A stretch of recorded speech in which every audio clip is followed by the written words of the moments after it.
Hello mga Katden lovers and Katden followers, sabay true nga no na ginagawa or spotted si Miss Catherine at Alden Day Charts na ginagawa. Dahil i-congratulate muna natin si Alden Day Charts dahil according to Kapuso Buzz, third KBA or KB Awards 2024 due to the huge success of his recent mainstream movie. Alden Day Charts has solidified his stature as a top movie actor in the country, and because of that, Alden Day Charts is our Kapuso Buzz 2024 Phenomenal Box Office King. So nabawi huli ni Mr. Alden Day Charts ang titulong Most or Phenomenal Box Office King dahil po sa kanyang success movie kasama po si Miss Catherine Bernardo. Inawardan po siya sa kanilang third KB Awards 2024. Nandito pinapatunayan talaga na match na po sila ni Miss Catherine, kasi si Miss Catherine kasi napatunayan niya na talagang box office queen siya. Pero ito nga, lagi ko po sinasabi sa inyo na kung ipapalabas man ang Elena 1944, supportahan po natin si Catherine dahil hindi pa man po nailalabas, hindi pa man ipapalabas sa publiko, ay hinuhusgahan agad si Miss Catherine Bernardo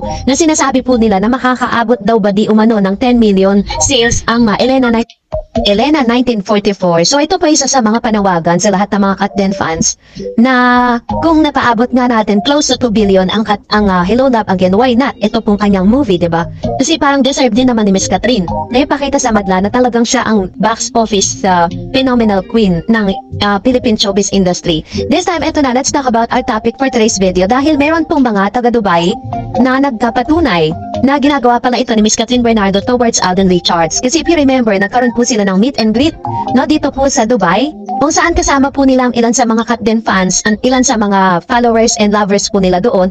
At ganito po yung pag-uusap. Sabi ni KD sa X, a Filipino worker is working at the cinema in Dubai where Katden had their meet and greet.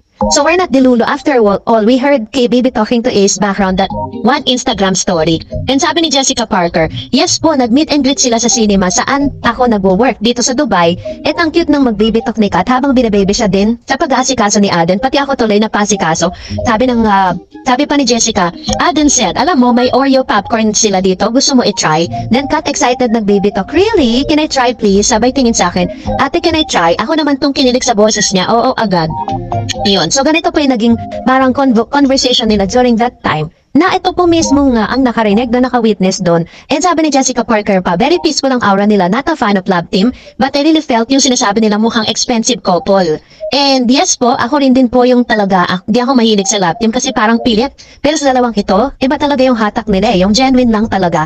Kaya napapamahal din ang mga tao. So ganito yung naging pag-uusap po sa X, kung saan sila po mismo ang nagpapatunay kung paano po mag-baby talk itong si Miss Catherine. Kasi kung matatandaan po niya sa kanyang past relationship with Mr. Daniel Padilla, yun po talaga yung parang language of love nitong si Miss Kate. Kapag siya kinikilig, kapag siya ay masaya, nagbe-baby talk siya.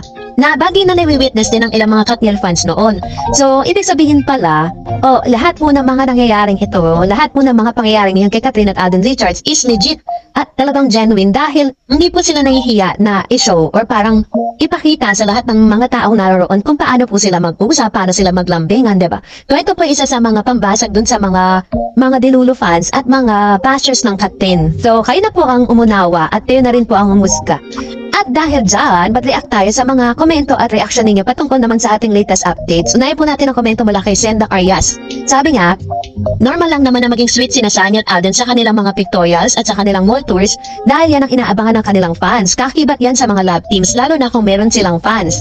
Which is true, diba? Tama naman. Dahil, sabi nga, kailangan nilang gawin yan para po mapag-usapan na tinatawag na method acting.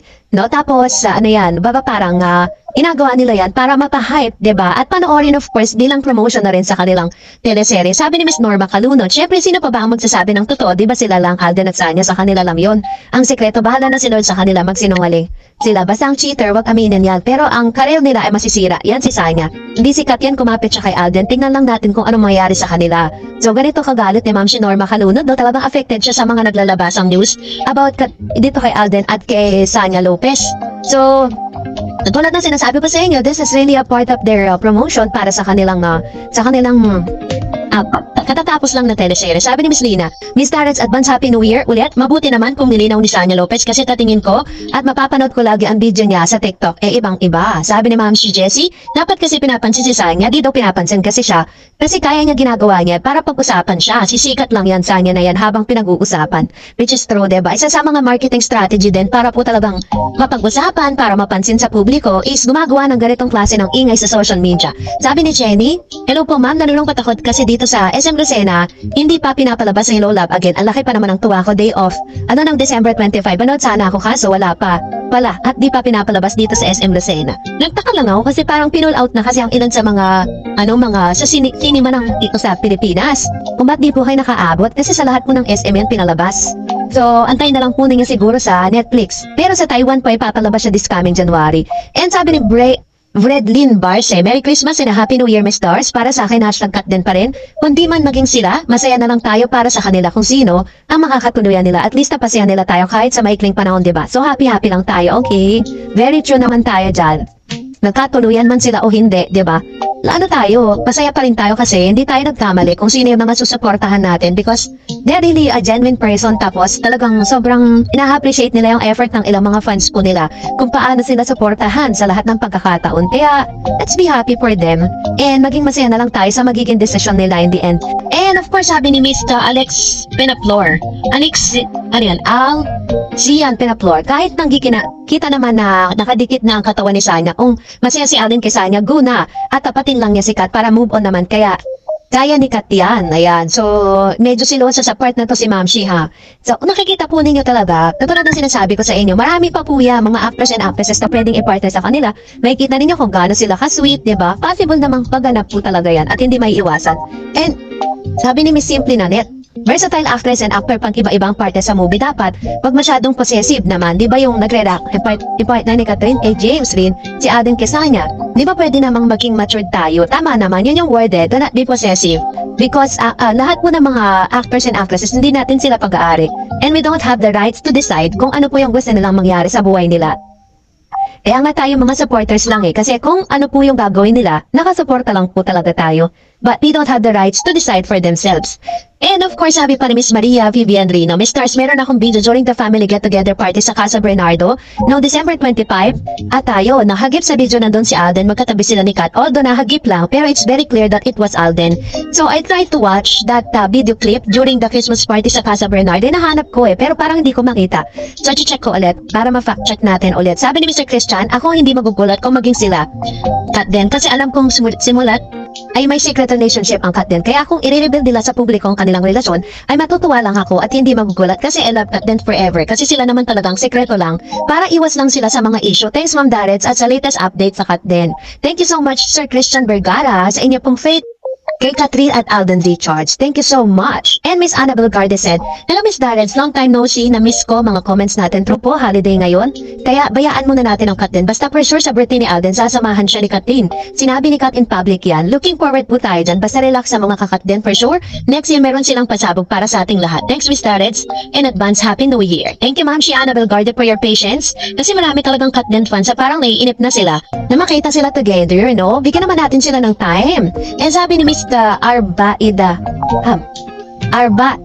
Hamid, salamat sa update Ma'am Darrets kasi dahil din naman kay Sanya, kaya na-intriga dahil sa interview niya kay Boy Abunda na hindi siya nag-iingat sa sagot niya tungkol sa kanila ni Alden. Kaya napagsasabihan siya ng assuming Di tulad ni Kat, lahat ng sinasabi niya sa mga sagot niya ay maganda at nag-iingat siya.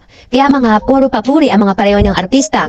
At natatanggap niya at hanga talaga sa kanyang lahat. #Kat din lang sa kalam. Ayan, thank you Ma'am Shi sa inyo pong comments.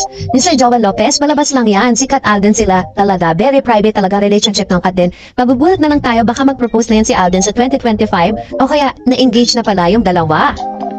So possible din yan, diba? So, pero just like what I've been trying to say to you earlier, na hayaan natin sila, let's trust the process, ika nga, diba? Yun yung dapat nating inaantay. So, that's it for today. For more videos and updates, please don't forget to like and subscribe, and please don't forget to follow my Facebook page, Darrets TV. God bless everyone!